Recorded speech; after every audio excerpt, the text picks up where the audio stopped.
Hi, I'm SK1 Ben Davis, and I'm here to teach you guys about banding today. The first step in every evolution is safety.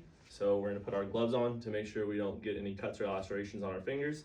And the second item we're going to be required for this is our safety glasses.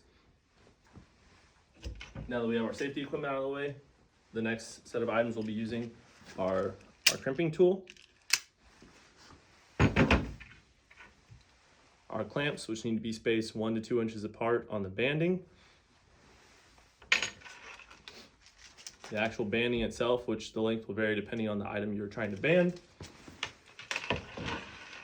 and finally the ratchet tool, which has multiple functions. So the first function, when you press this down, it will do two things.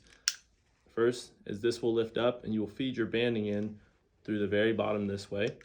And the other thing that happens when you push that down, if you look right there, a blade will come down and cut the banding, and that's going to be one of the last steps we do, so make sure you don't press that once you feed it through. The second thing that this does is actually ratchets for us. So now that we've seen that, I'm going to feed the banding through the bottom.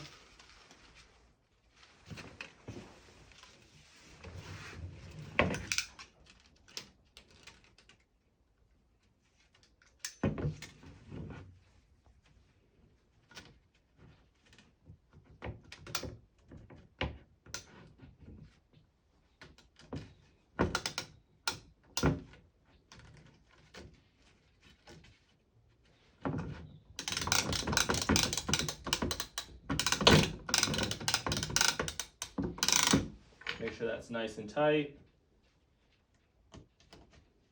Put our clips on.